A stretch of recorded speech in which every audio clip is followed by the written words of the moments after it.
Drew Michael.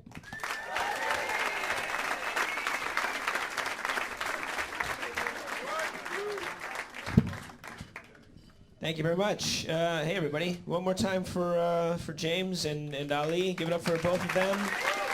They were great. Fun stuff. Good to see everybody here. All right. I have a hard time with relationships. It's tough for me. I get into like I've had many relationships in my life. I get into like these intense relationships, and then I find some like weird inadequacy with them, and then I leave.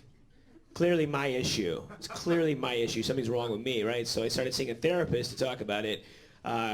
And he was like a fucking moron. So I stopped seeing him.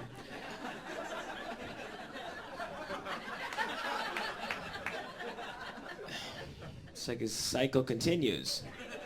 How do I get out of it? I have so I think about like the reasons that I am the way that I am. I have a hearing loss that I've had since I was real little. When I was real little, the doctor was like, "You need hearing aids," and I said no. I didn't wear them until I was 21. So I spent most of my life just kind of guessing. Doesn't work. Doesn't work. And I learned that when like if you can't hear what people say, like they fucking hate you. Like no one cares. You're like, "What's that?" They're like, "All right, we're done being friends. Like we're not gonna say it again. You had your chance. I gave you an opportunity, you missed it. That's not my fault." And I get it, it's fucking annoying, but it's like people even people who knew the deal, who were friends of mine, they still wouldn't be sympathetic. Like my roommate in college, for example, a good friend of mine to this day, we're hanging out in the dorm, and he was like, "Hey man, you wanna watch a movie tonight?" I was like, "Yeah, do you mind if we turn on the subtitles?" I watch the movies with the subtitles, right? And this is his response. He was like, "Oh, come on!" Like, "What do you mean, come on?" He's like, "It sucks. Can't we just turn the volume up? It's the same." It's like, "No, it's not the same. If it was, I would ask for that. And also, why are you making me feel like an asshole right now? This is what the subtitles are for. Like, I'm the guy. I'm the reason they exist, motherfucker. Turn them on." Like, they're not there to, like, fuck up the movie or so you can watch at the gym. I'm the reason they have them. There's like a picture on the back of the DVD box of like an ear with like closed it's like, that's my fucking ear. I'm the logo. I'm the Jerry West of this situation. Turn them on, you psycho. Why? It's like, dude, if your friend was in a wheelchair and he was like, "Hey, do you mind if you take the ramp?" Would you be like, "Oh, come on!"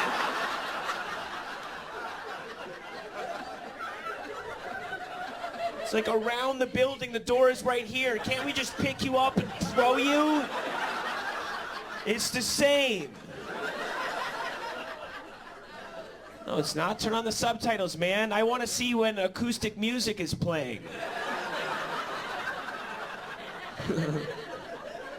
I gotta know.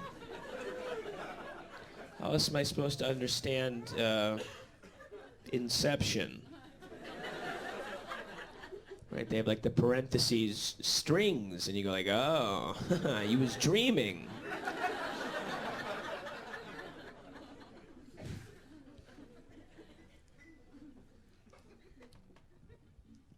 I like movies a lot. I like movies. I don't like movie culture though. I don't like the award shows, for example. Like kind of like ostentatious. No, it's just like. It's never like, because when someone wins the award, they always make some speech that's like out of touch. It's some political thing, like "Listen, we all need to be together." It's like, all right, great. How the fuck does that help anybody? You know, like people watching at home are like, "Okay, yeah, cool, be nicer." All right, like that's not.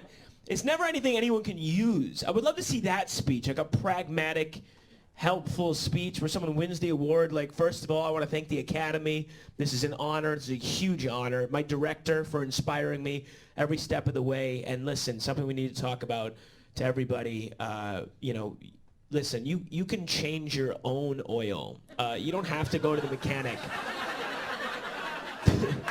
There's like YouTube videos. You can look it up. It's super easy. It's super easy. Trust me. Save yourself the $40 every 3 months. Just do it at home. You'd be like, "Oh, fuck, this is my new favorite actor. I want them to keep winning Every time they win, I learn how to do something at home. Guy won Best Supporting. I learned how to make an omelet. This guy's awesome. No, it's never that. It's always like we all need to find inner unity and be one whole. It's like Meryl Streep made that speech at the Golden Globes. It was the most ridiculous thing. We need to be more tolerant. Everyone needs to. It's like, what are you doing? It's like you're wearing a diamond dress from Givenchy. That's your clothes. Like, on what planet are you one of the good guys? A diamond fucking six-figure dress? Like, are you nuts? Like, when the revolution comes, it's gonna be your blood on the sidewalk. Like, they're not gonna spare you because they like Devil Wears Prada. No one's gonna give a fuck. They're gonna rip your head off, put it on a stake, and sell your dress for machine guns. That's how that's gonna go. We need to all come together. It's like, what are you... It's ridiculous. If you're that rich, like if you're rich, you don't get to preach togetherness and unity. You just don't get to do that, because you're rich. That's why you got rich, is to get the fuck away from everybody. You don't want unity. Money is an escape from people. That's what it is. That's anything money does for you. It just gets you the fuck away from everybody else. That's all money does. Like, ooh, I can afford a cab. What is a cab? That's a bus for one person. It's just, you want to ride the bus with nobody. So, ooh, I can afford a first class ticket. It's first class because there's no one else up. It's just you and like 3 people. Imagine if someone from first class came back to coach and was like, we all need to be together and we're all together. And swished the curtain. They went back to their apartment in the sky. It's an apartment up there. It's insane. Even like gyms. Like you go to a nice gym, it's like $200 a month for like a nice gym. And then there's like the shitty gyms that are $10 a month. Right? What's the difference? There's no real difference. The equipment is basically the same. I've been to both. They're basically the same equipment. It's not like the $10 a month gym. You pick up the 20-pound weight, and it's like 100 pounds. You're like, oh, fuck, this gym sucks. Shitty gym. That's the same. It's the same equipment. The $200 a month, you pay that so you don't have to look at people who can only afford $10 a month. That's what you're paying for. You want to do a pull-up without being reminded of the dark underbelly of capitalism. That costs you $200 a month. That's the fantasy. You want to get rich to get the fuck away from everybody. Nobody says like, oh man, when I get rich, I'm going to have so many roommates.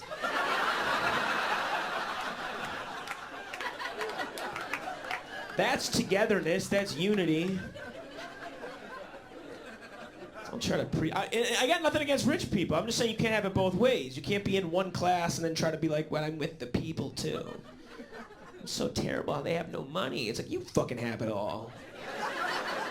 Try giving it to them. They'll take it. It's like when people talk about the Native Americans too. It's like, it's so terrible what we did to them. It's like, fucking give them the land back. If you tried offering, I'm sure they'll take it. Well, no. Can't do that. I mean, where else were we gonna put the offices of Snapchat? It's important stuff we're doing in this country. Gotta keep it.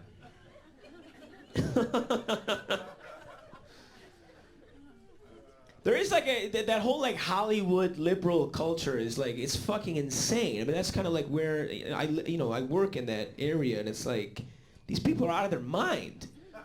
With politics too, everyone hates Trump in that social circle. Everyone just hates Trump, but and there's reasons why you might not like him, but it's like people hate him too much to the point where like it's you lose, like when you hate him, just no matter what he does, you lose sight of the things that you could actually criticize. You just sound like a lunatic.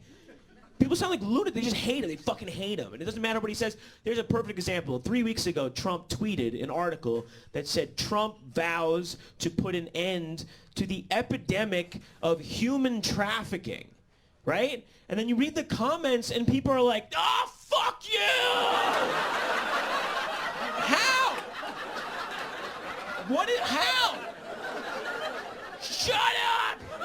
Oh, clearly you're working with Russia. It's like, shut the fuck up. How does that matter now?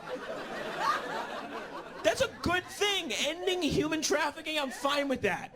I don't care whose idea it was. But they just hate him, so anything he does, no! He's Hitler. It's like, stop. You can't call him Hitler. Trump is Hitler. I hear people say he's Hitler. I don't think he's Hitler, and I don't think the people who say Trump is Hitler even mean it. I don't think they actually believe that, right? Because if you actually think that Trump is Hitler, kill him.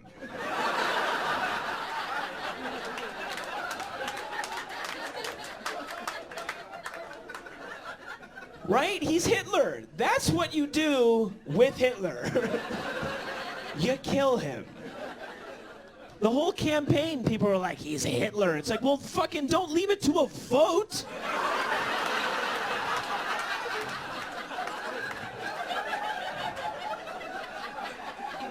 Don't give the country a chance to circle in Hitler. Get him off the ballot.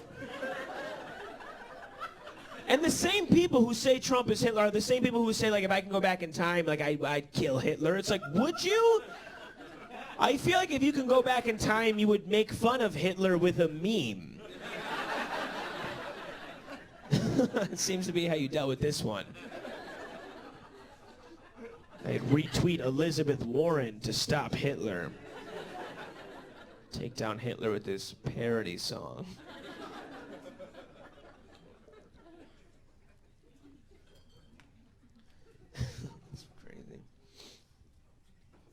I got all the weird thoughts. I get depressed, you know. So my therapist asked me about it. He's like, "Do you get depressed?" And yeah. He's like, "Are you suicidal?" And I said, "No, I'm not. I'm not suicidal, but I do think about suicide. You know, it comes to mind. Not that I'd want to do it, but like I think like if I did it, what would a funny way be?" What would a funny way be? I don't know. Maybe you get a job at a restaurant. Be like, "Hey, want to see the specials?"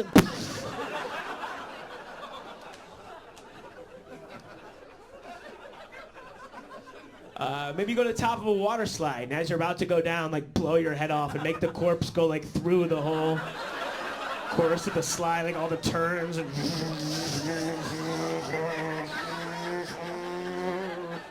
all the kids at the bottom of the pool splashing to see a headless stump.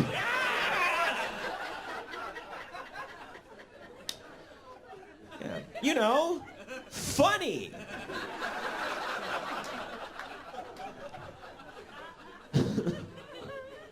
And I do think you would think that was funny, even if you were at the water park, even if that was your kid in the pool. Later, once you got him out of the pool, you dried him off in the car on the ride home, you think about it like, oh, that's a good bit. Like that, he made a corpse go wee. Like, he like paid admission to the park. Got in a bathing suit, like it's a good bit. I'm not suicidal though. I get it. I understand why you would. I'm not saying you should. I get it. Some people are surprised when someone does it. I'm not really surprised. What surprises me is that some people haven't already killed themselves. That's shocking. You know anyone like that? Where every time they show up, you're like, really? Another day? As you. Okay. Wow. Really trying your luck here.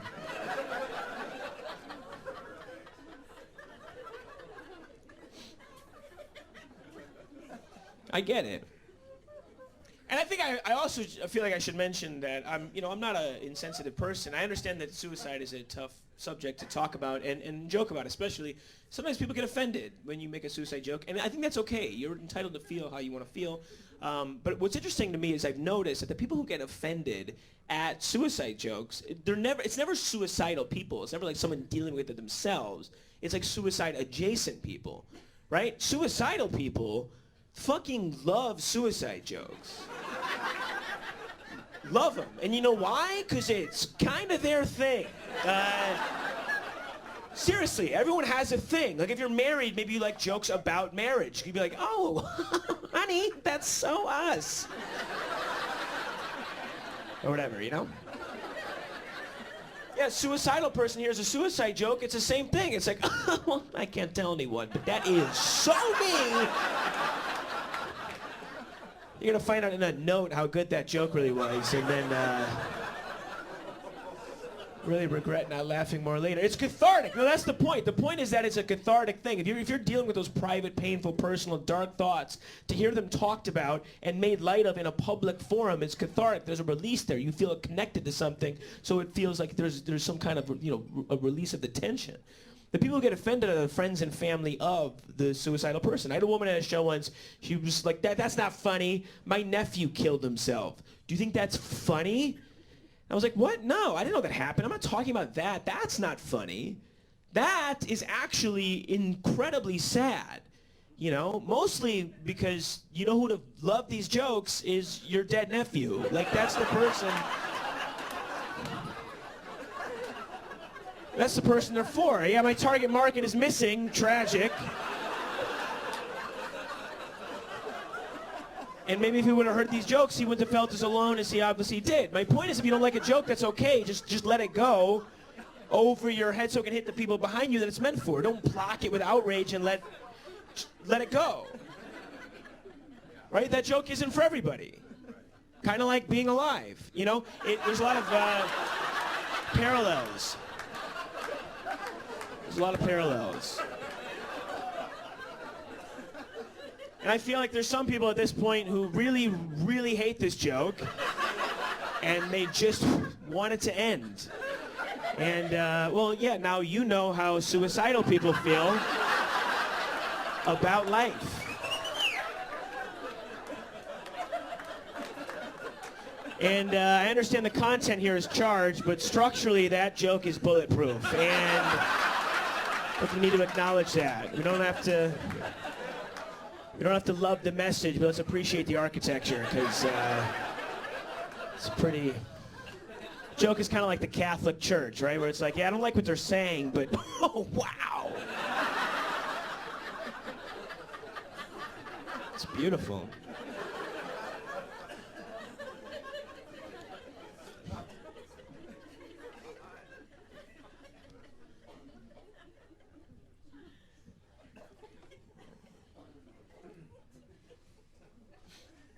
If you didn't like that last joke, there's some karmic balance in the universe. I got herpes 3 years ago, so there you go. Yeah, I got herpes 3 years ago, which is fine because some of you did too.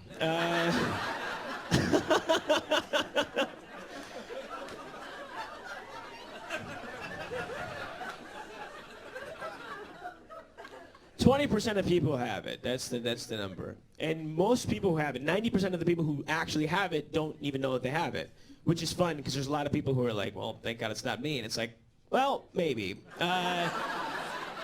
Statistics would disagree. People ask me about it. They're like, you know how you got it? I'm like, yeah. They're like, how did you get it? I'm like, well, I'm not a loser, for starters. That's the main thing. Right? I'm 31 years old, all right? If you're 30, you better either be married or have herpes. Like, pick one. What are you doing? Commit to a person or a way of life. Like, don't be aimlessly wandering in the middle at 30. Pick one. A lot of my friends got married. I got herpes. You know, at least mine is going to last forever.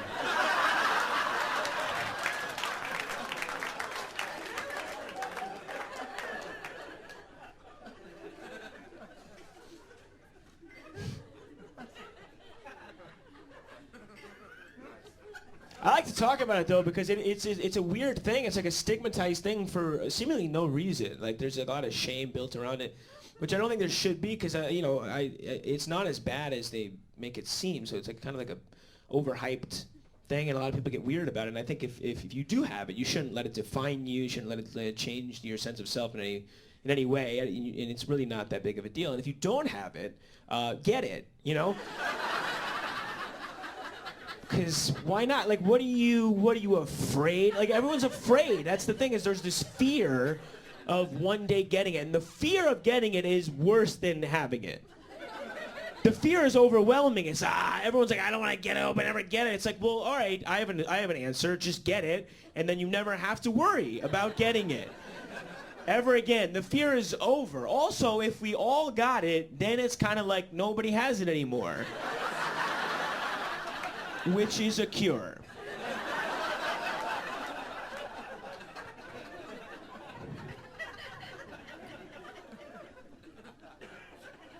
If you want, I'll be out after the show giving it to people, so. Stop by the bar. That's my merch. I don't sell t-shirts, but I have something you could take home with you.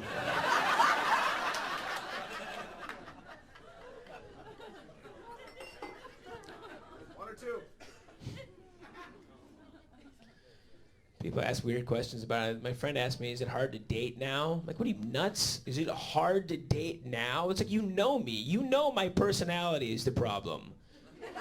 Like, you know, my personality much bigger problem than herpes. Like, what are you, nuts? Herpes is like number 12 on that list of like reasons to stay away. What do you think's so bad about it? You think it's uncomfortable? You think a dick blister is uncomfortable? You want to see uncomfortable? Wait till you see how many times I bring up 9/11 at a Christmas party. Like, that's infinitely worse. All right, Drew, you're not invited to the Christmas party next year. I'm like, why? Like, because you just screamed 9/11 was Occupy Wall Street done right. I'm like, all right. Fair enough. It's the same targets, one just turned the volume up. It's a tough one to track. 9/11 is a tough sell, I get it. Not a lot of people like 9/11.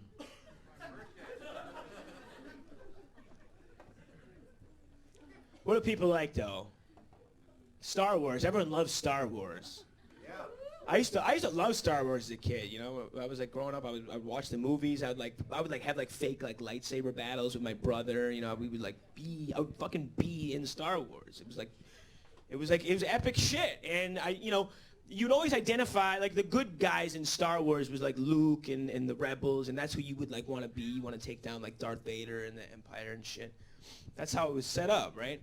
And then you look at it, you look at what Star Wars is. What is it? What's the story? The story is a bunch of fucking, like a ragtag rebel team from the desert who like attack an empire by flying planes directly into two identical looking structures.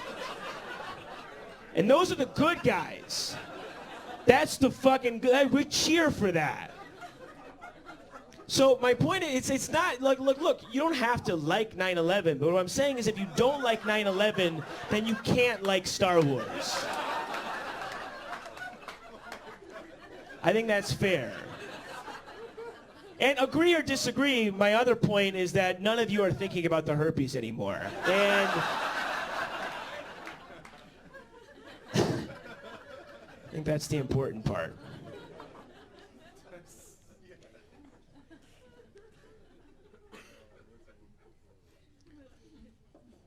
I think about stuff like that, like I think about like how they deal with like terror suspects and shit, and like I met a person. I slept with somebody recently, and I don't want to, but that's what happened. And it wasn't someone I knew super well, but like right afterward, I was kind of like drifting off to sleep, and I was so relaxed. It was like post-sex, half asleep, like a light tickle on the back, just like very relaxed, and I was like saying way too much to this person. Like I was talking about shit I should not be telling somebody I barely knew. I was saying stuff about like my issues with my family and all these things.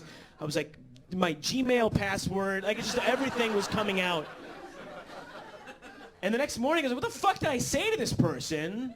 And that's when I realized, I mean, if you want to like interview like a terror suspect and get information from them, don't torture them or waterboard them. Just fuck them and cuddle. Like eventually, it will come out. You just tickle their back and they're like, yeah, that's when Khalid Sheikh Mohammed called me. And you're like, ah, gotcha.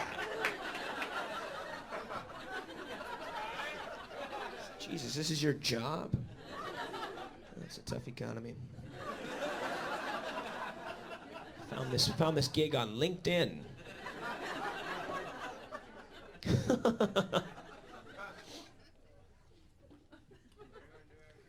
The one thing I don't like about the new sort of dating landscape, though, is you know, everything's over text, and it's such a nightmare because people, it's like okay to not respond to a text, which I think is psychotic.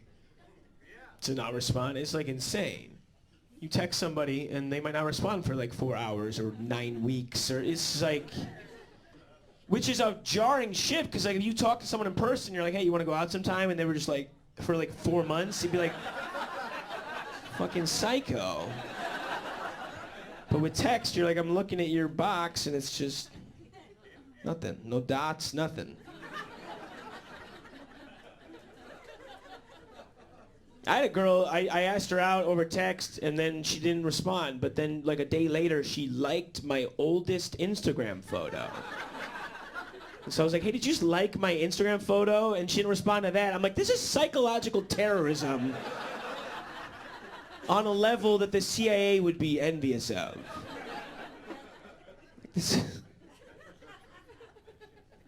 I was talking to my mom about it, and she was like, she said a typical mom thing. She was like, how can anyone not text you back?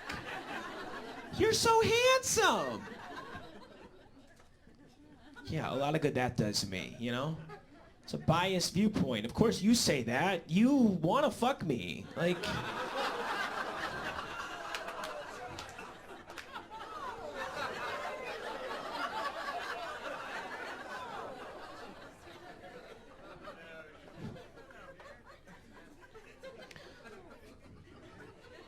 I don't think my mom wants to fuck me. I don't think that. But I think if we were not related, she would. I can say that pretty confidently. I feel like in another universe, we're not related, I'd be her type. I'd be the guy she's into. And if that sounds weird, to be fair, I only think that because she told me that. So... don't shoot the messenger here. I'm just telling you information that I was given. I wasn't thrilled to hear it either. We were sitting there and she's like, ugh, you'd so be my type. And I'm like, wow, brunch is over. That is the end of this. What do you do with that information? She's 60 years old, twice divorced, so she's single. She's dating people. And she's like, I wish I could meet somebody like you. It's a lot of pressure. It's a hurdle to overcome, you know? I'm like, I love you, but I don't love you that much. Although if she was into it, you wondered, do you do it just for her sake? Like if she was totally fine with it and you're like, well, I can make my mom really happy. Just thinking. We're not doing anything. We're just thinking. We're brainstorming here. Endure. Endure that feeling you feel right now. Endure it. Trust me, you come out stronger. Don't give into it. It's weakness. These only words. We can get through this. But I just think about like the ways that it would be a nice gesture. Because my mom would win. She would win. She would win that transaction, right? Because she gets to be with a guy who already loves her, who is way out of her league. Like, you know, and that's the thing is I am out of her league, and I'm not saying this arrogantly. I don't think I'm the best looking person, but I would never fuck a 60-year-old woman who looked like that. Unless she were my mom. That's her only in. That's her only in. The only way I would even think about it is if I gave a shit about how happy that person was. And just think about it. You don't do it. I told that story once at a show. My mom was there, and yeah, she didn't like it. Not a fan. Not a fan. But she's like a goofy lady. We have like a goofy relationship. So I was like, what? What's the problem with that? And this is how weird she is. She looked at me. She was like, come on. You're not out of my league. And I was like, oh, fuck. How did you one-up me on that? Like, how did you out-crazy me? Tree beat the apple.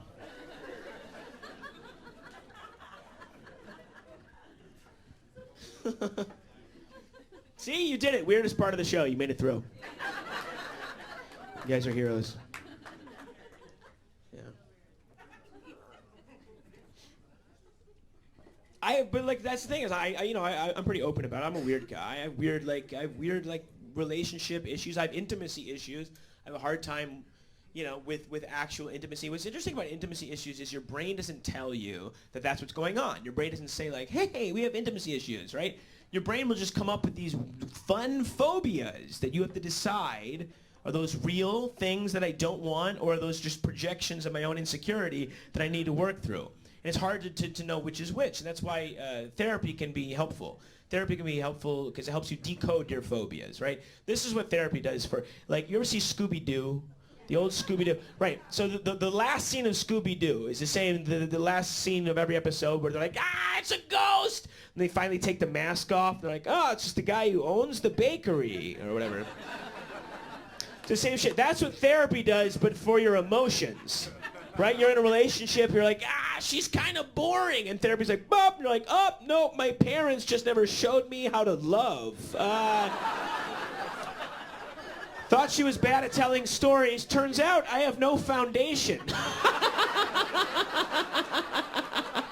Whoops. I'm replicating power dynamics instead of reciprocity. Silly me. What a goof. I get all these phobias, these things that get in the way, these things that like convince me that something's wrong when nothing's actually wrong, but things that but they manifest as certain things. Like I get hung up on like weird like looks. I get hung up on looks too much, way too much, and it's stupid. Like if something's wrong, that's not giving credence to the idea that looks matter, because they fucking don't. They don't matter. They're just marketing. They just trick people. People think tall men are trustworthy. What?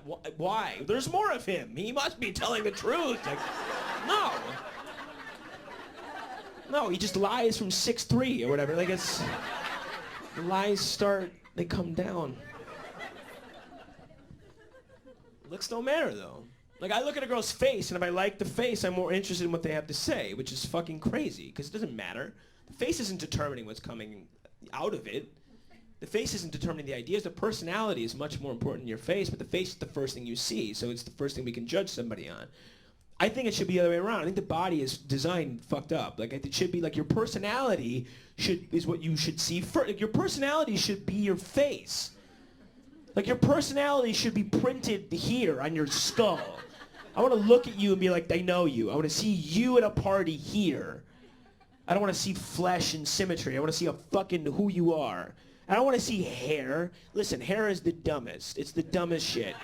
It's just protein. Cool. This should be long, flowing locks of your ability to keep a secret. That's what should come out of your head. That's when you see someone like flip gorgeous hair, you can be like, I can tell them anything. Because you would know that they have this secret-keeping substance. And it's not just for girls, it's for, as a guy, I can like work out and get in really good shape, and people think that's more attractive. I can get abs. I can do sit-ups and get abs, and people will be like, oh, we like that. But all abs mean is I did this a lot. Like that's literally, that's what it means, is I just tricked my body into thinking it was building a house. Like that's all abs are. People see it like, oh, he did this a lot? Well, he'll make a great husband? Like what? They're not related at all. It says nothing about you. The only way you should be able to get abs is by helping the elderly. That's where abs should come from. You help an old lady cross the street and get like ripped. That way you see a guy on the beach with like washboard abs, you'd be like, oh, well, he loves his grandma. Like you would know something. You would know something about him other than the fact that he did like this in his free time. He spends an hour doing this a day. That's a good guy. It's ridiculous. And we take pride in it too. Some guys take pride in their dicks. Oh, I got a big dick. It's like, so? How'd you get it? It's like, dude, it just showed up. It just can't, like, what? Your dick should only be as big as your heart.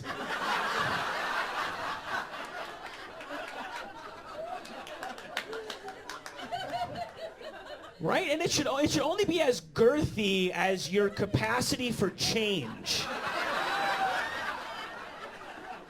Then when you see like a fat dick, you're like, oh, that's a spiritually open, malleable human being. Curious. It's a good character trait. But I fall for it on the other side. Like if I see a girl's eyes and I think they're, you have beautiful eyes, I want to fuck them. It's like, what? How does that make sense? Nice eyes, want to fuck your pussy? Like how? They're not even the same. They're not even related. It's just fucking nice eyes. It's like not a pussy. Pussy is kind of weird too. Like a pussy. It's just kind of flesh. I don't want to fuck a pussy. I would much rather fuck like a warm, wet sense of discipline. That's what should be here. Like I want to go down on your long-term focus. Like I want to eat out your determination. I want to make your perseverance squirt. Like that's how I want it to operate. Reach around and tickle your integrity. Like this is how I see the body being constructed.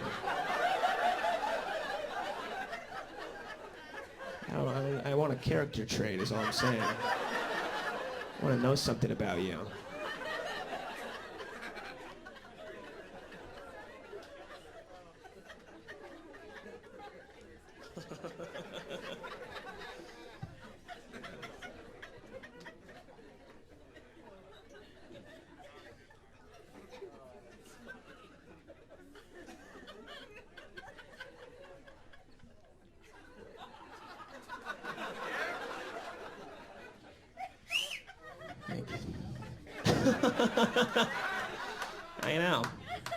I know.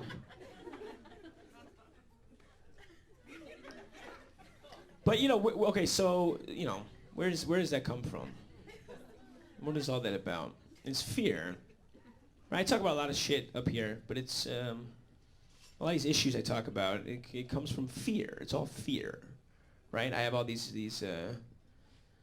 I'm afraid to get close to somebody. I'm afraid to lose the thing that I get close to. That's what it is. I'm afraid to let somebody really know me, know like the inconvenient parts, the flawed parts, the boring parts, the contradictory parts, the fucked up parts. Like I like to keep people at a distance, and so like those barriers are fortified by fear. Most of what I do is driven by an engine of fear. And it's interesting. I do this. I do stand up, and people often will say, and I don't agree with it, but people say it's brave. It's really brave of you to get up there and do it. And it's not.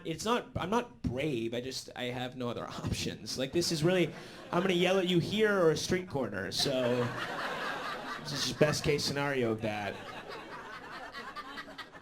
But I don't think doing comedy is brave at all. But people will think it's so brave how you're so honest up there, and it's not really honest. Like I don't like taking credit for being honest.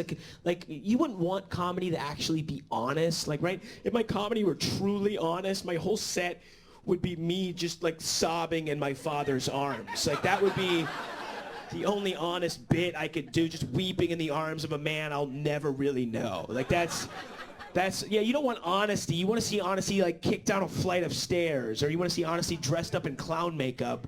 You want to see like that's what I do. I have all these issues and things that I talk about. They're real. I'm not lying to you about it, but I don't deal with them. That would be honest. That would be brave. To fucking confront myself and go, this is who you are, motherfucker, grow. You have to evolve as a person, but I don't do that. I just stand back and mock my own problems from a safe distance in a cadence that's traceable back to like 4 or 5 pretty obvious comedic influences, right? There's nothing brave or honest about that. I'm not even brave enough to go to engage in the type of thing that I'm talking about. Like, so real intimacy to me, that is brave. Because people who are in this room right now truly in love, and that is the much braver act than I can ever pull off. Love is brave. That's fucking an insane, real love, not the fucking like, I love you, like, but actually giving yourself to a person where they give themselves back and you're not even individuals anymore. You're just two interstellar bodies orbiting the same barycenter of love, trusting that its gravity is pulling you in the right direction, knowing best case scenario, one of you watches the other one die. I'm not trying to bum you out, but that's fucking brave. That's a fucking bravery that I'll never know. I can't handle that level of intimacy. That's why I do this. This is the only level of intimacy that I can handle. This is the perfect relationship for me. I come out here, I say whatever the fuck I want to say. You're not allowed to talk. I get to feel like God for a minute, and then I leave forever. Like, it's a perfect relationship. And when I leave, you applaud. Like, I mean, it's really great. It's just not, there's nothing brave or honest. I'm not even brave or honest enough to go off book and speak to you from the heart about this. Like, this whole bravery, honesty bit is written.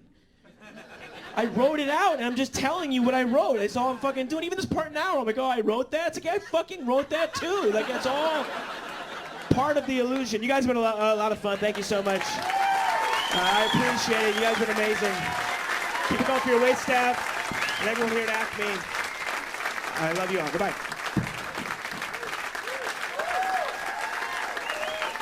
You, Michael, let him hear it one more time.